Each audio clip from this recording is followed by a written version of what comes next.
Well, it's a pleasure to be here. I've heard of preaching to the choir, but this is absurd.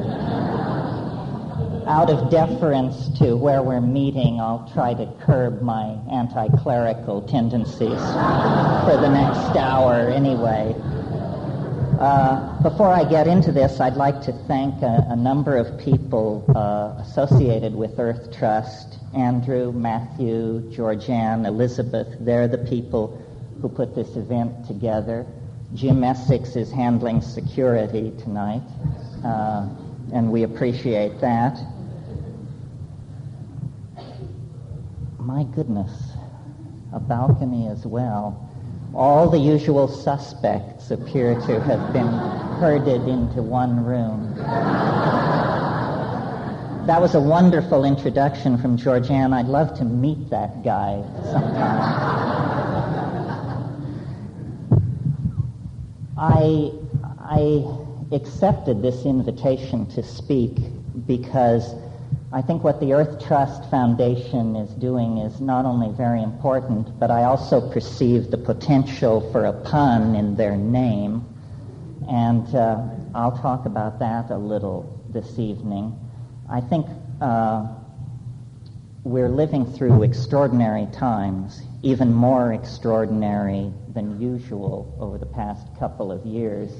I think you have to be fairly lumpen indeed to not feel the flux, the change that is cascading into the historical process at this time. Bifurcations, opportunities for choice are opening up all around us, and yet it's a kind of coincidentia positorum. There's also great risk, great anguish, great uncertainty about where we as a species and as a planet are headed. And I certainly don't have any final answers, but I think that we can talk about these things and build a sense of community and a sense of direction that is capable of overcoming some of the paralysis that has characterized the last couple of decades. Because as we move closer and closer to the millennium, it's becoming clearer and clearer, to me at least, and I would like to try and convince you of the fact that 10,000 years of human history, of the human adventure, are coming to a kind of culmination in our lifetimes. This is the make or break decade, this and the decade which will follow it. The human enterprise has grown from an enterprise confined to one primate species isolated on the grasslands of Africa to an enterprise which now echoes and re-echoes in the life of every organism on the planet. We have, for better or ill, seized the tiller of planetary development, seized the tiller of human history, and the question is, whither are we headed? Where do we want to take the human adventure? And I think we've been preparing for this culmination for a long, long time. I see human history as essentially an unconscious but unerring movement toward something. And the question is, what? Is it simply that we have been preparing to commit suicide with greater and greater efficiency for 15,000 years? If you place your faith in secular politicians and the kind of ideas that are being peddled in the ideological marketplace of the mainstream, you could hardly conclude anything else. But I submit that occluded from our vision, and for very good reasons, is the raison d'etre of this process, human history, and that we are now in a position to raise the veil on what that goal might be. But there will be a number of casualties to this raising of the veil, not least among them science as ordinarily practiced, dominator politics as ordinarily practiced, and the division of our human community into factions defined by race, religion, and class. All of these institutions and styles of the past have now become essentially lethal if we expect to evolve deeper into some kind of humane future. My interest in this, or my awareness of these issues, has grown over the years through an involvement in shamanism that was specifically rooted in the kind of experiences that are induced by psychoactive plants. Now, this is an area that our society is extraordinarily phobic and nervous concerning. And the reason, I think, is not far to seek, because institutions, modern institutions, depend on the transmission of a certain worldview and then willing acquiescence in the truth of that worldview by the populations into which it is being exported. In other words, a kind of cultural brainwashing is necessary for modern cultures to work at all.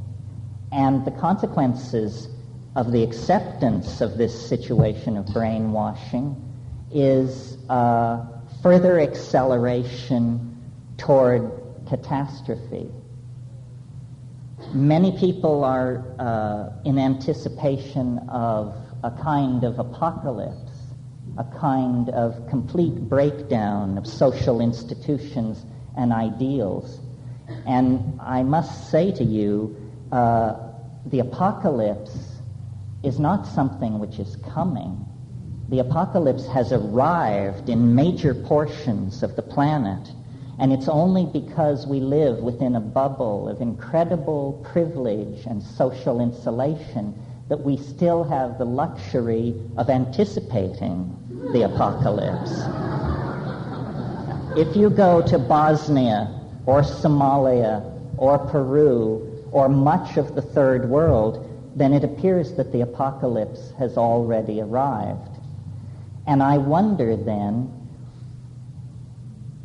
what magnitude of responsibility rests upon those of us who still have the luxury of the time and the clarity to think about what can be done to save ourselves, and in so doing save the planet.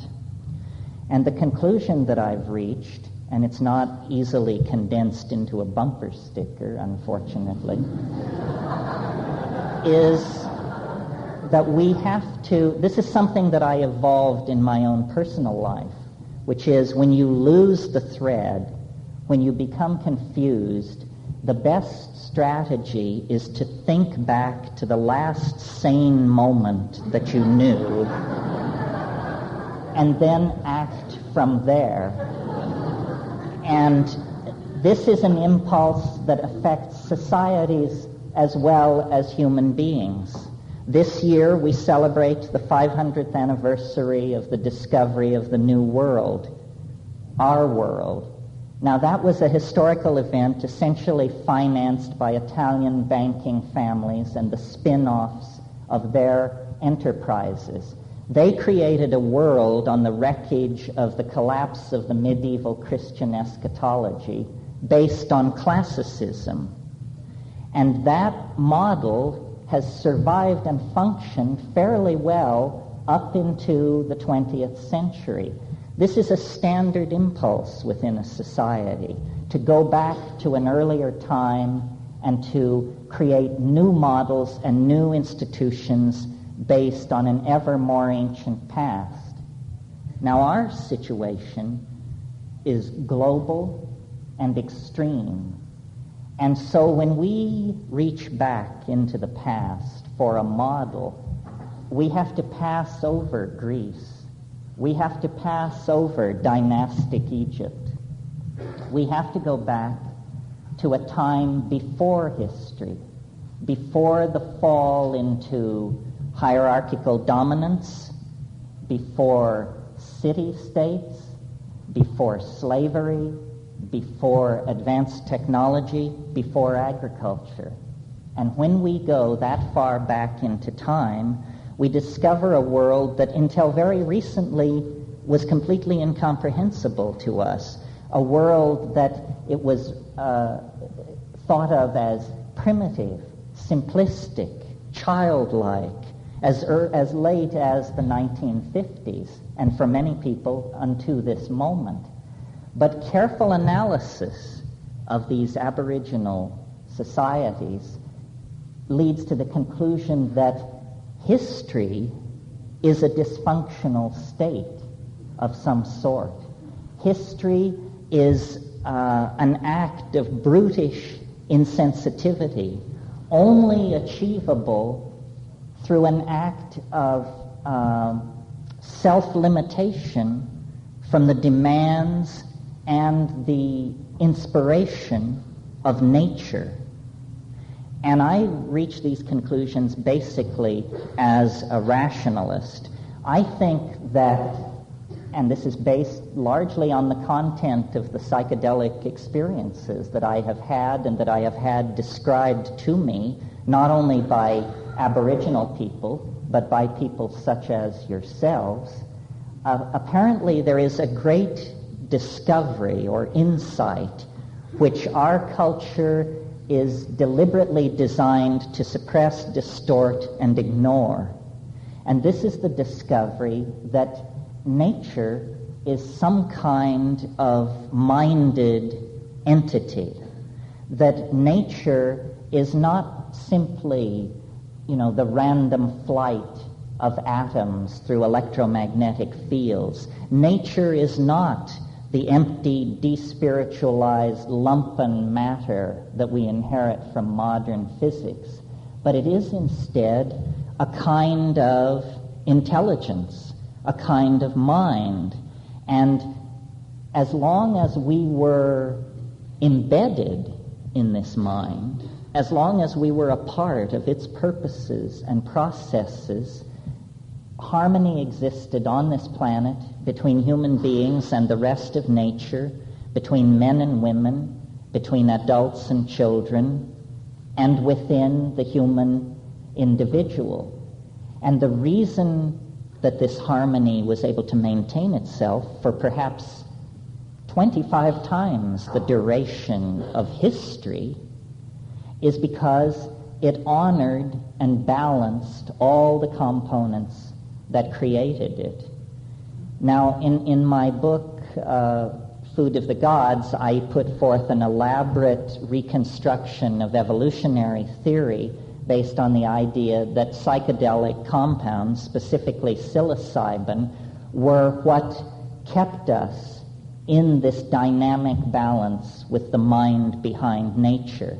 And I've lectured that often enough to you that I'm going to only indicate it tonight, to your great relief, I'm sure. I've said it often enough that I think we can operate in the light of it as an established possibility or a respectable theory. The question that I'd like to talk to you about tonight is, if that were true, then what does it say for the future? What are we to do? Where are we to seek hope? And what kind of obligation devolves upon each of us? Well, if this is true, that history is a kind of neurosis, a kind of dysfunction based on a broken line of communication into nature, then how can it be repaired? The personal answer is, to my mind, obvious. It's an involvement with Aboriginal peoples and their practices and attitudes. And I'm not talking about drumming here, folks. I'm talking about availing oneself of the pharmacological and psychobotanical doorways that lead into a feeling-toned relationship with the natural mind. This is actually the matrix out of which consciousness was born.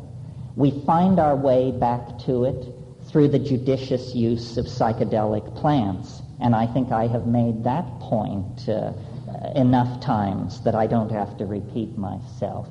What I'd like to talk about tonight is how do we, a self-defined cultural elite, as much as anybody hanging out in their office in Century City, how do we, the psychedelically informed postmodern neo-shamanic community,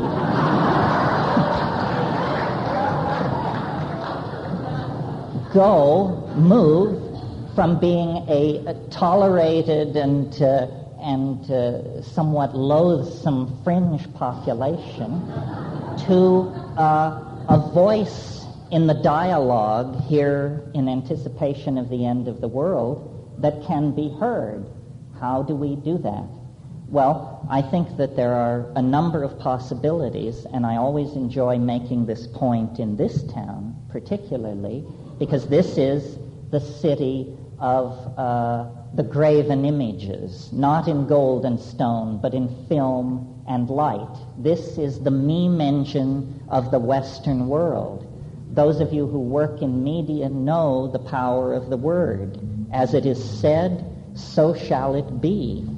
And so the tool of the revolutionaries at the end of the millennium is, to my mind, art.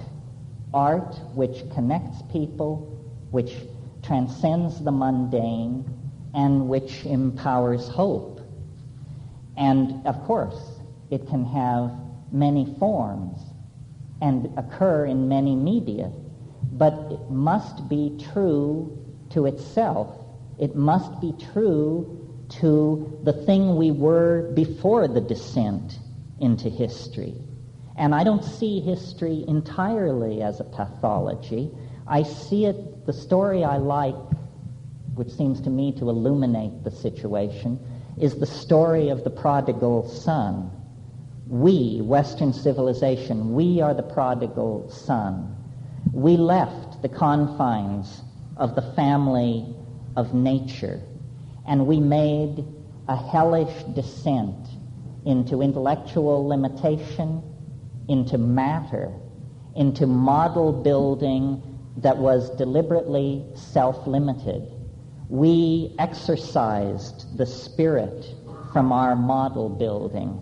We exercised a caring and enfolding matrix of maternal understanding. And what we created were models based on atoms flying through the void. This may have been a necessary precondition to our shedding the theological misconceptions that occurred when male dominance got a hold of the idea of religion. It becomes a lethal idea if practiced too long. Models. That's why I use the word model so frequently rather than the concept of truth. I mean, for monkeys to speak of truth is hubris of the highest degree. I mean, where is it writ large that talking monkeys should be able to model the cosmos? If a sea urchin or a raccoon were to propose to you that it had a viable truth about the universe, the absurdity of that assertion would be self-evident. But in our own case, we make an exception. Too bad.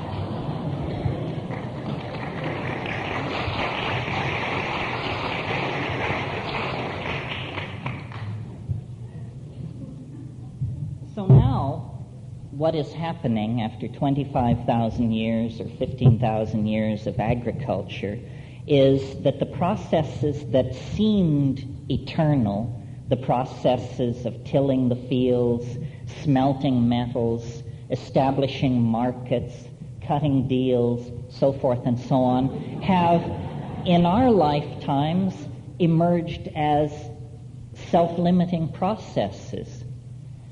You know, people think I'm a wild-eyed character because I predict some kind of transcendent transformation of the world within our lifetimes. But if you could sit in on the board meetings of the people who own the planet, they possess data moving across their desks every day which entirely support my contention that business as usual has been taken off the menu. You have only to propagate the curves of population growth, of HIV infection, of ozone depletion, of toxification of the oceans, so forth and so on. We all know the laundry list, to convince yourself that business as usual is no longer an option. There is no middle way. There is no Ozzie and Harriet third millennium scenario. The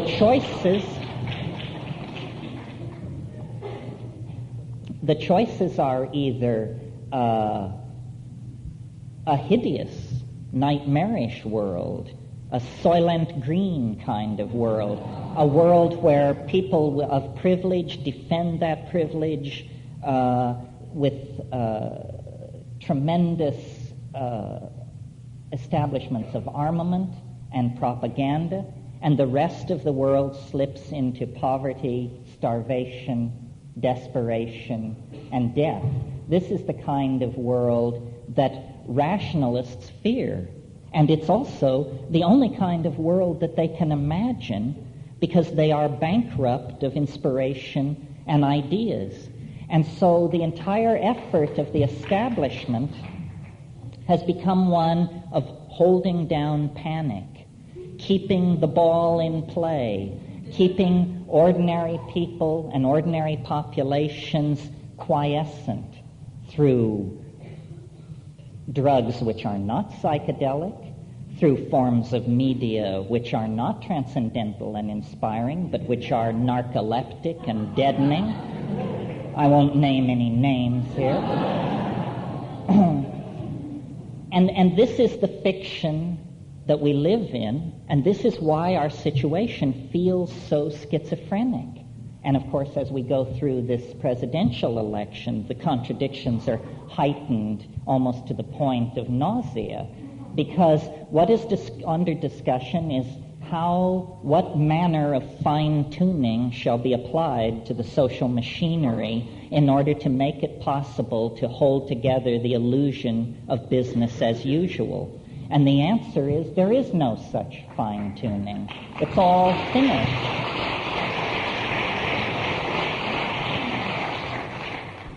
And instead, what is needed is a radical openness to new ideas of all sorts. And I believe that once this radical openness to new ideas is given respectability, the boundless creativity of the human mind will be tapped into and come to our aid. But we have to stop trying to preserve a status quo which has made us neurotic and self-defeating, admit that we have wandered long in the wilderness, and then begin to talk about what should be done about it. And I've always felt that the phobia which the powers that be feel toward the psychedelic experience is essentially a phobia of creativity, a phobia of dissolved boundaries, a phobia of honest discussion on a level playing field. All cultures are lies of some sort. We recently have lived through the very instructive example of the self-destruction of the socialist world. The contradictions became unbearable. The fiction of the glorious forward stride of socialist man toward a worker utopia eventually became insupportable in the face of the knock on the door in the middle of the night, the endless queues to buy food that wasn't there, so forth and so on. But before we lapse into some kind of smugness about this, we have to recognize that there are internal contradictions in our world as well. Adam Smith, in The Wealth of Nations, stated the general theory of capitalism. And the general theory of capitalism is access to cheap labor and extractable, inexpensive natural resources makes possible a manufacturing cycle in which finished objects can then be peddled to a core population that represents an advanced stage of civilization. Well, now this, however flawed this theory may have been, it worked as long as those two conditions were met: cheap labor and cheap extractable natural resources. This is now impossible. There is no cheap labor, and the cost of continued extraction of natural resources is the death of the planet. What we have to do is back away from our obsession with things. We can no longer define our worth through attachment to things. We have to create a psychology that reinforces inner worth. And, I hate to tell you, but strangely enough, this runs counter to democratic values. Because the notion behind democratic values is the person as physical atom in a social system. In other words, the notion of democracy is that we are all equal and can be used interchangeably in any social equation. This is the best we could do, the Greeks dreamed this up, until we back away from materialism. And materialism is not necessarily wedded or welded to democratic values. Democracy works in the kind of world we're living in only if it is severed from a capitalist consumer cycle. The other thing that we have to do is take responsibility for our population. And people are fond of just throwing up their hands and saying that the social momentum, the momentum toward world catastrophe is so great that nothing can be conceived of short of friendly visitors from Zeta Reticuli bailing us out that would lead to any kind of sane and rational world. But have you noticed that if every woman were to bear only one natural child, the population of the earth would fall by 50% in about 40 years without war, epidemic disease, or forced migration. Now, this is interesting. I don't advocate it. I simply think it's interesting that such a simple solution would have such an enormous impact on problems generally thought to be intractable.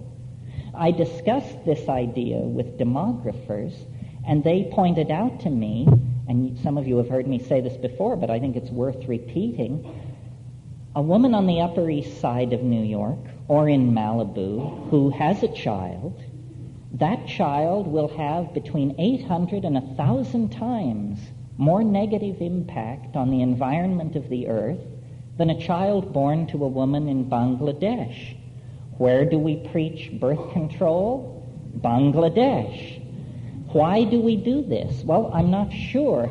This woman in Malibu or on the Upper East Side is a very likely candidate to be open to this message. She is, after all, college-educated, media-sophisticated, and feels, I think, generally a fair responsibility toward the problems that we all confront. So then why aren't these kinds of ideas being tried? We could set up a set of social values where we could go to intelligent, educated women in high-tech industrial democracies and without any shuck or jive say, how would you like vastly increased leisure time? a vast increase in your disposable income, and the genuine status of hero in the fight to save the planet. Now, naturally, you can't do this if you have these fundamentalist yahoos running around raving about family values.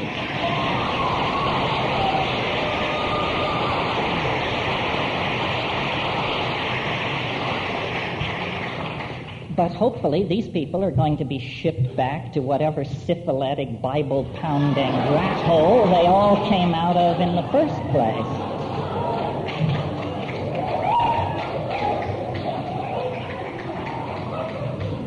Easy.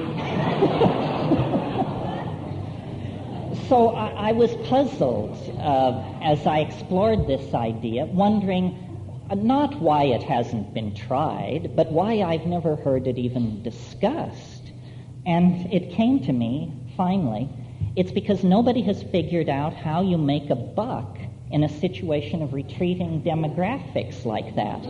But notice what's going on. If you had a situation where the Earth's population was dropping by 50% in a 40-year period, it might be difficult for a corporation to make money in that kind of a situation by selling its products, but the wealth of the living would increase by 50%, because you would every week be inheriting farms and country homes from cousins and aunts and uncles you didn't even know you had. So the wealth of individuals would increase, but the wealth of corporations would be under severe stress in that kind of a situation. Well, then that means that these corporations have become a kind of toxic force operating against the best interests of individuals. Well,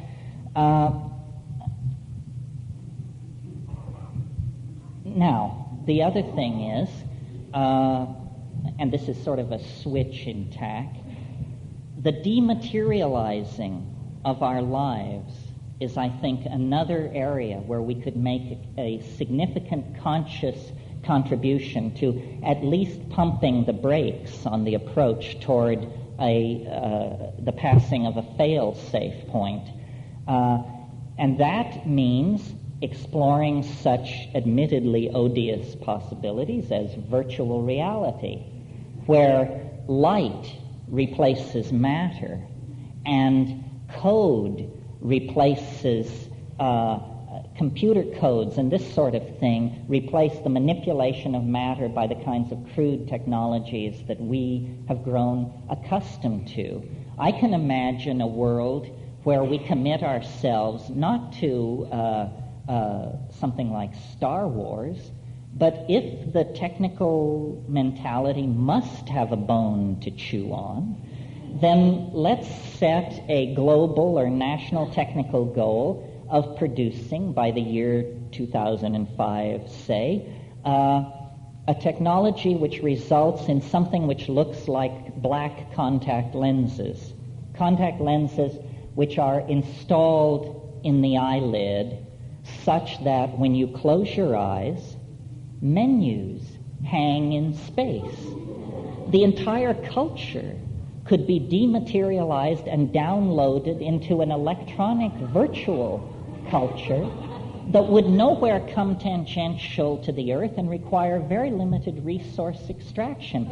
If this mattered as much as being able to knock down 700 incoming intercontinental ballistic missiles in a minute and a half, you can bet your boots it would be on your plate by breakfast time.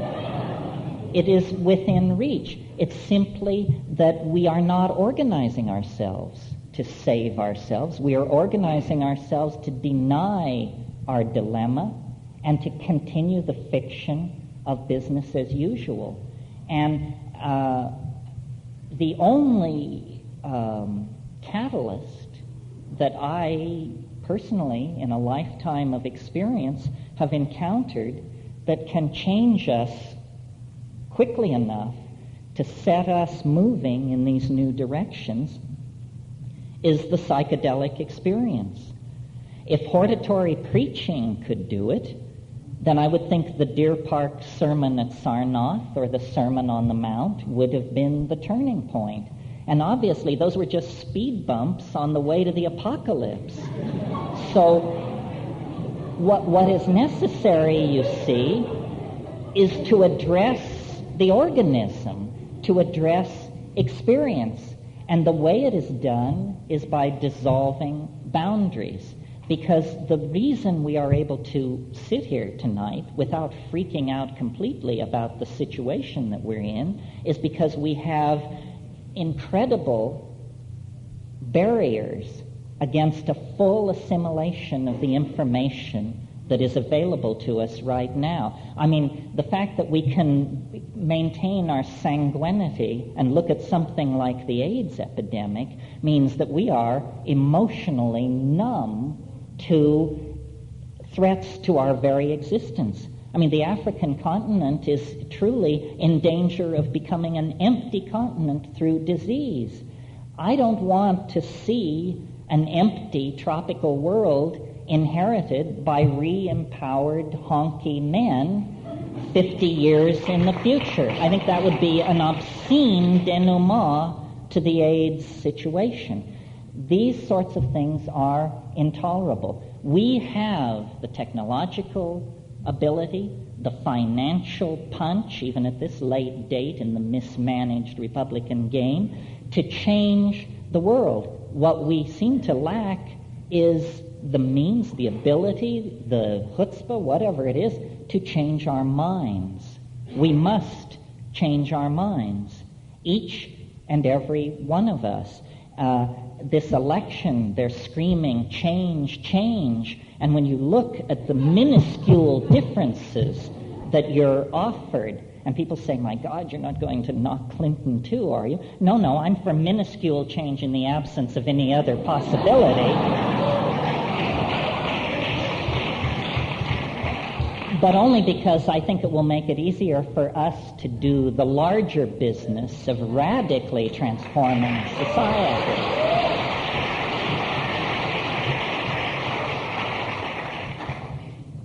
Well, so that's all sort of nuts and bolts stuff.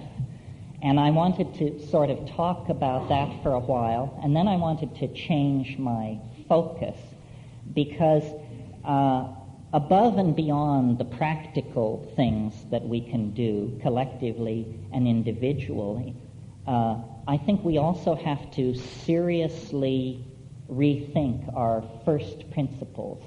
And that leads me in a more philosophical and theoretical direction. I can't fail to talk to you about the conclusions that I draw from the psychedelic experience, because that's been the major influence on my thinking. When I first began experimenting with these shamanic plants, I assumed that the available models would suffice for understanding what was going on. The first available model was you are perturbing brain chemistry, and so you are essentially mixing up the test pattern.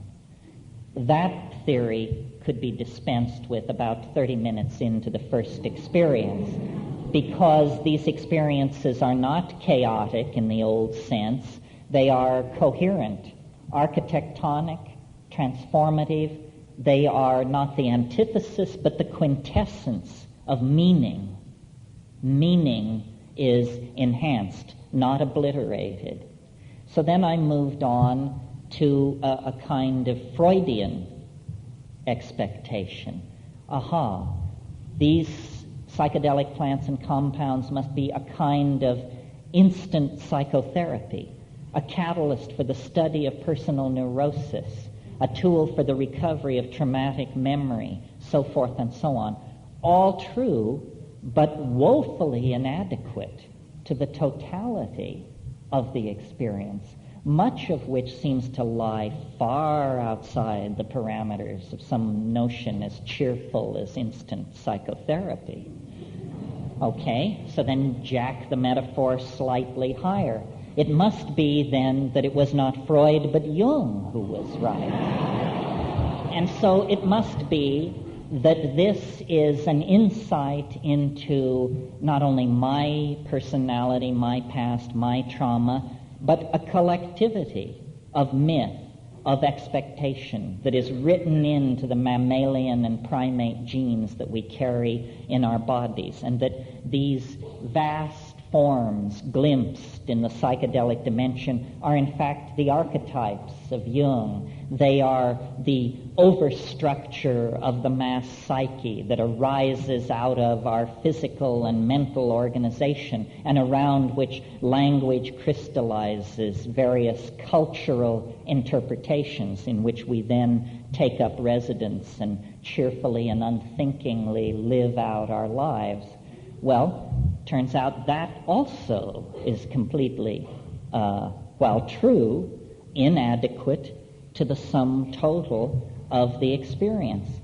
So in the past few years, and probably because I have been associating with mathematicians and people like Ralph Abraham and Rupert Sheldrake a bit, I've come to what I call the geometric model of the psychedelic experience. And I certainly don't represent it as the end of the intellectual road, but it is a provisional model that is the best I can do at the moment. I think that, and it seems logically compelling to me, that consciousness as ordinarily experienced is a human ability shaped by evolutionary pressure.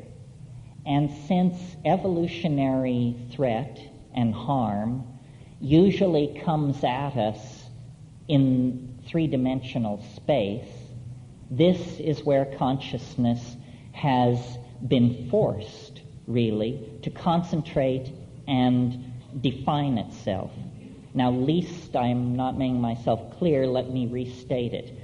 Because of the possibility of being stepped on by woolly mammoths and eaten by saber-toothed tigers, the primitive evolving mind of human beings concentrated on nearby space and time, because that's where threat comes from, the kind of threat that has to be immediately responded to by running away or fighting or something like that. But consciousness, if the psychedelics prove anything, they prove that consciousness is an incredibly plastic and malleable medium. And so what happens when you take a compound like psilocybin in silent darkness, in a situation of no threat and low anxiety and low input from the exterior world, is that this function, which is essentially in most situations a closed fist ready to strike out at something coming from nearby, unfolds into something much more beautiful, much more interesting, and much more true to itself. In other words, not defined by an exterior context or situation, but defined by its own mechanics. And when this happens, what we see is, a number of things, or one thing potentially describable in a number of different ways. What we see is that time and becoming is not entirely driven by the consequences of the past. This is the philosophy which reigns in the world of three-dimensional space. But in higher dimensional modalities, it is possible to contact something which I sometimes call the great attractor, sometimes the transcendental object at the end of time, and sometimes the big surprise. In other words, one can discover within oneself something that is not pushing us from behind into a frightening and unknowable future, but something which is actually calling to us from the future and casting a waving and flickering shadow down into the lower dimensional slice of ordinary reality. Now, people such as ourselves largely have been phobic of this concept because it's been under the control of beady-eyed little priests for centuries and centuries, and they have used it as an argument for a laundry list of moral do's and don'ts, which is a complete perversion of what it is. What it is the attractor, or the omega point, or the transcendental object at the end of time. It is the lost portion of ourselves. It's the portion of ourselves that we left behind when we made the descent into matter and physicality, that being a thing made of meat and bone and nerve entails. And most people, at least in these secular high-tech democracies, have so lost touch with this that they never lay eyes on it again until they close their eyes for the last time. The one thing that we have all imbibed too deeply is the secular belief that death is nothingness.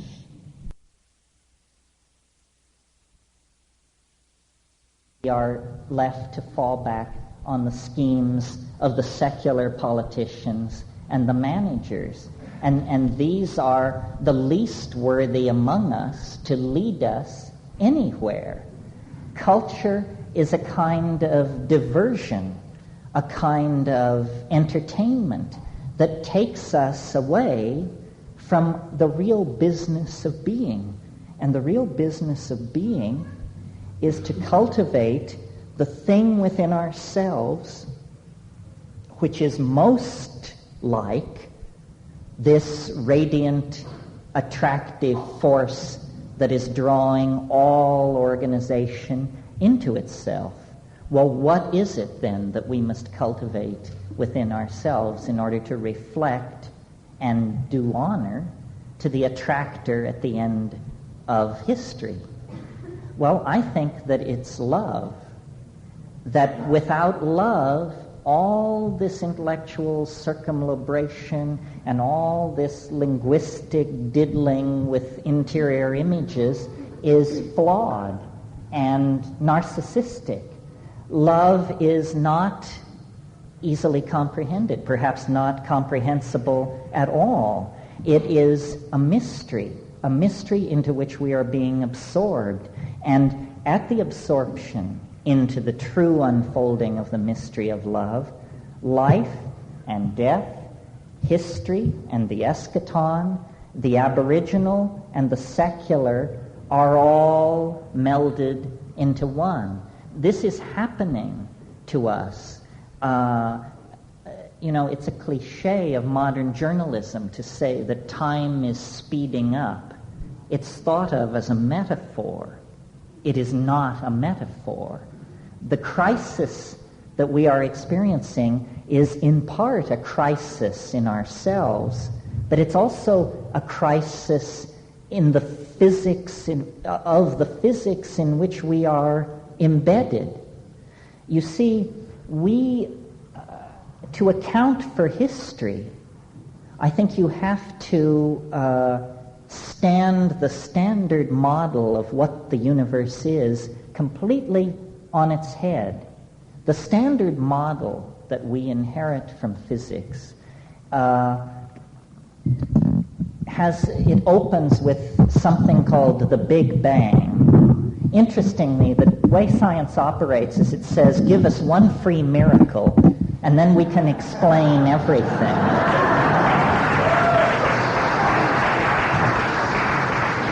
Well, if science gets one free miracle, then I think every ideology ought to be given the same advantage. So I think that the miracle of the Big Bang is an unlikelihood so preposterous that it could almost be seen as the limit case for credulity.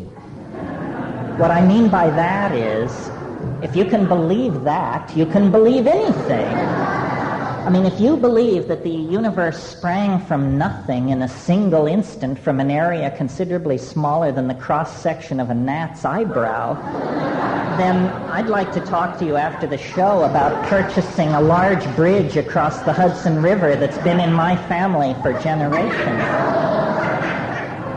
Scientists don't like this kind of talk. If I get one free miracle, then where I would put it is not in the absolute ultra-hyper vacuum of the pre-physical realm before time and space began its unfoldment. That seems to me an extraordinarily unlikely place to have a universe spring from.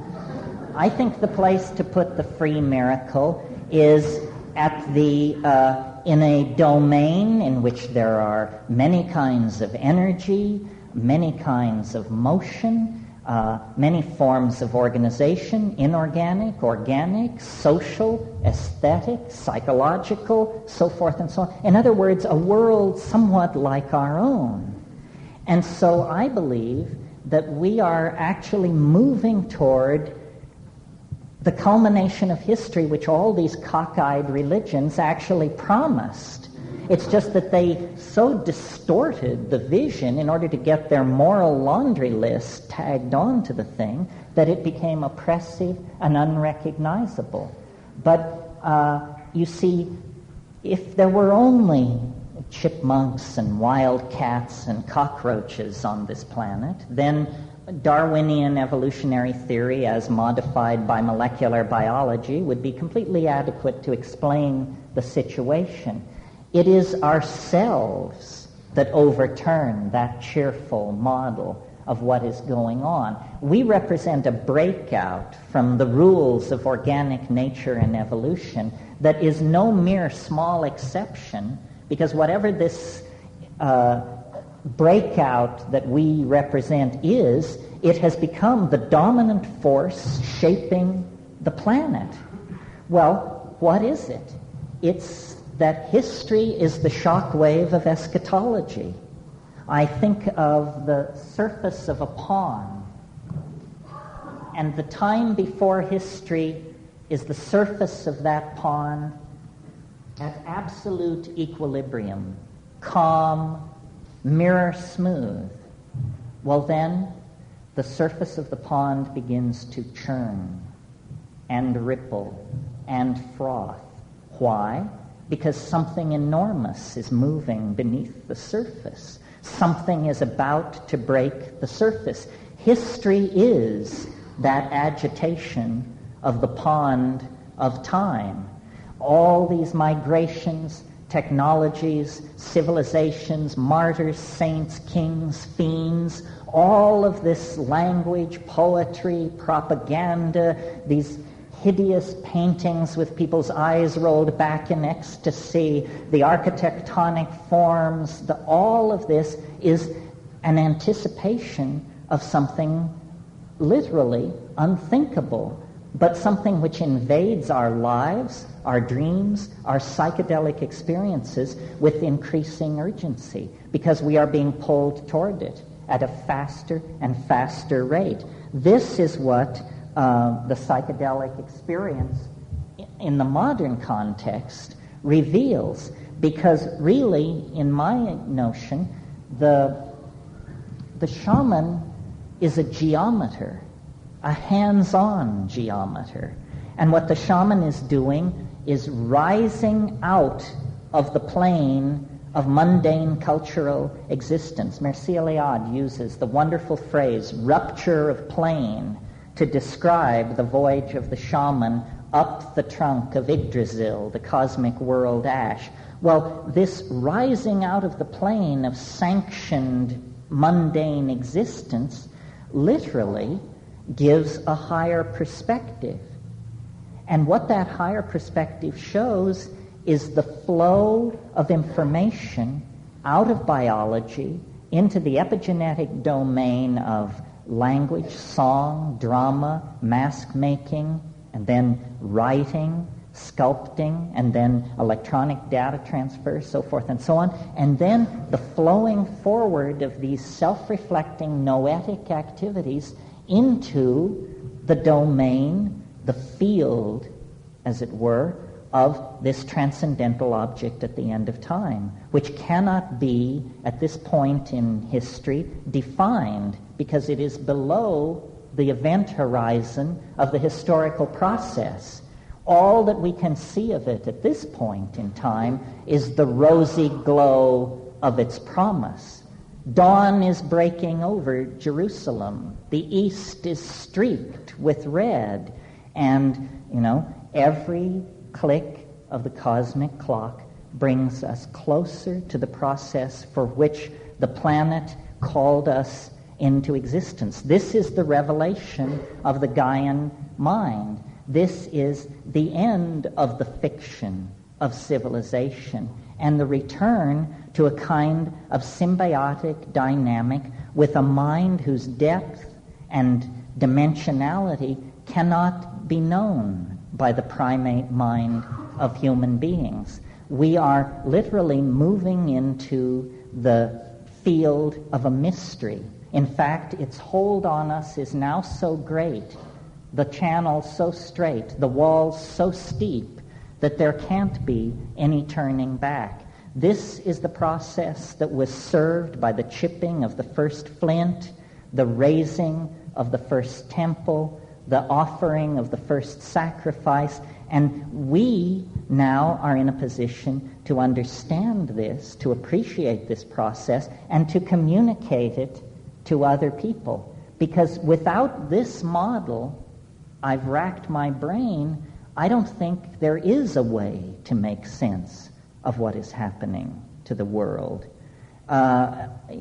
Many of you have heard me say, but I think it's worth repeating, what is happening here is not the death of a species or the death of a planetary ecosystem. What is happening here is the birth of a new cosmic order. And if you were to encounter someone giving birth, and you had never seen it or even heard it, your impression would be one of emergency. Blood is being shed, there's moaning and groaning and pain and pleading. It's a great leap to be able to look at this and say, aha, something wonderful is happening here. A new life is about to enter the cosmos. An individual that never existed before is about to take his or her place among us. This is what we are caught in. And, in the same way that the amniotic ocean of the womb must have seemed an environment worth preserving at all cost, so too did the naive dimensions of our resource-gobbling past. But lo and behold, the amniotic ocean grows cloudy.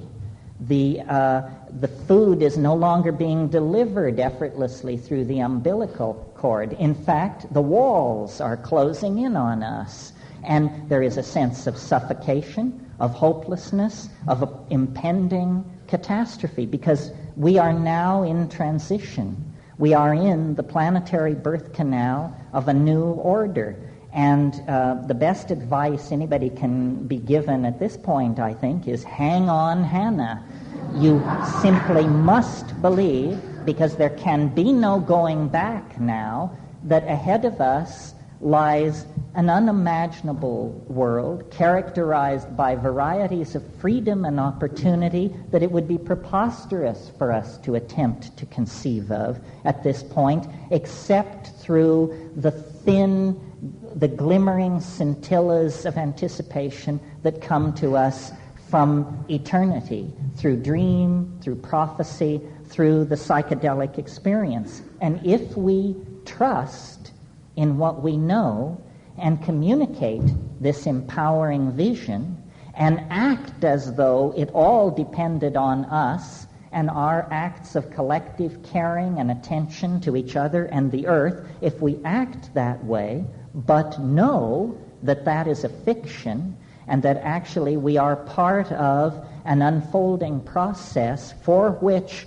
life was created, then I think instead of hopelessness, despair, anxiety, division, fear, and loathing, there is a replacement with hope, a sense of community, a sense of transcendental adventure. I mean, consciousness rests in us. We don't know what lies out there in the starry galaxy, and it's thin soup to await the coming of the UFO knots or something like that. The real empowering adventure lies through responsibility to each other, love, and aesthetic anticipation of the transcendental realm. And when these things are put in place, the power of the naysayers and the frightened and the materialists and the control freaks and the business as usual crowd will be broken. They cannot maintain. No one is in charge at this moment. And this is good news, because it means that for the first time in a long time, these processes are beginning to unfold themselves without bearing the imprint of resistance upon them. In the end, it's all lost in radiance. And if this seems peculiar to you, the idea of a transformation of the world and a transcendence into a realm beyond imagining, recall that you yourself are scheduled for death very shortly. And so it's built in for you. The only twiddle on the dial that I'm offering is that this kind of transformation lies ahead for everything. Not the death of the materialists, but the resurrection of the alchemists, the rarefaction and transformation of the human mind and body into some kind of eternal golden vehicle for the roving through and the discovery of a universe wider, grander, deeper than anything that we could imagine.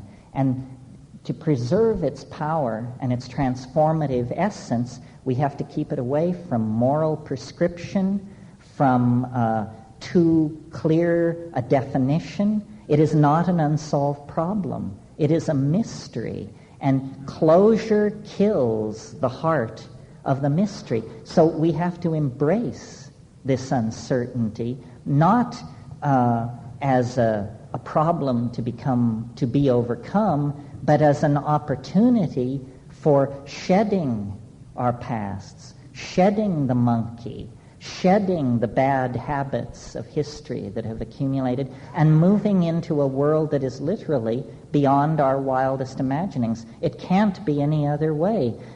Business as usual, as I said, is off the menu, and now it's a struggle between those who would have us lay down quietly in a kind of anesthesia anticipating ruin, or those who would have us stand up and claim our birthright and go forward into the shamanic domain of the spirit that exists when the human soul and the soul of the earth recognize each other and are united in one.